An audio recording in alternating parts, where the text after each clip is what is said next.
Welcome back ناظرین. ہم بات کر رہے ہیں کہ ریمنڈ ڈیوس کیس میں کیا کیا آگے ہونے والا ہے، اور اس میں آپشنز جو وفاقی کابینہ نے بھی ڈسکس کی، اس میں قصاص اور دیت کی بھی آپشن تھی. انصار عباسی صاحب، ہماری سیکیورٹی ایجنسیز کہا جاتا ہے کہ بہت پروفیشنل ہیں. ریمنڈ ڈیوس اتنے عرصے سے اس ملک میں گھوم رہا تھا، کیوں نہیں ایکٹ کیا انہوں نے؟ دیکھیں، ایک تو پہلی بات یہ ہے کہ مجھے یقین ہے کہ جتنا بھی یہ سیکرٹ آپریشن ہو رہا ہے جو امریکہ ہمارے پاکستان میں جو جال بچھا ہوا ہے، یہ ہو ہی نہیں سکتا کہ ہماری ایجنسیز کو نہ پتا ہو، خاص طور پہ ISI کا نہ پتا ہو. دس از امپاسبل. اب چونکہ وہ ISI کی مرضی سے گھوم رہا تھا؟ دیکھیں، مرضی سے گھومنے کا مطلب یہ ہے کہ بہت سی سیکرٹ اگریمنٹس آپ کو پتا ہے پاسٹ میں ہوئے ہیں. کیری لوگر بل کو پڑھیں تو اس میں بھی 2-3 اگریمنٹس کا ذکر ہے. اب ہماری پوری قوم کو نہیں پتا کہ وہ اگریمنٹس ہیں کیا، ہمیں اعتماد میں نہیں لیا گیا.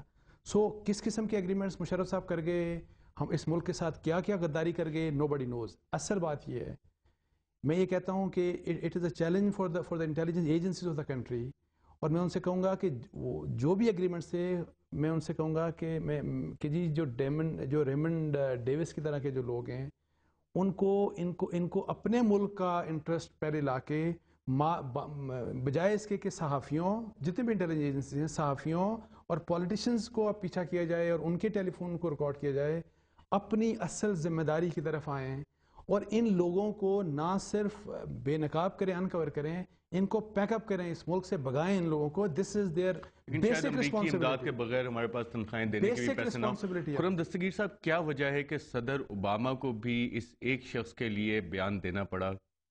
جی، وہ یہی جس کا میں نے ذکر کیا پہلے، کیونکہ امریکہ میں جو خفیہ جنگ پاکستان میں لڑ رہے ہیں، جس میں آپریٹیوز ہیں، جس میں آرمی کے بھی لوگ ہیں، ڈرون آپریشنز ہیں، وہ ایک اتنا بڑا نیٹ ورک ہے. اور جو ایف پیک پالیسی صدر اوباما نے اناؤنس کی ہے، اس کے ساتھ ہی جو ان اناؤنسڈ پورشن ہے وہ یہی تھا، اور یہ بھی پبلش ہوا ہے، یہ کوئی سیکرٹ نہیں ہے کہیں بھی، یہ پبلش امریکن نیوز پیپرز میں ہے کہ پاکستان میں جو سیکرٹ وار ہے اس کو ایک بہت زیادہ ایکسپینڈ کیا جائے گا.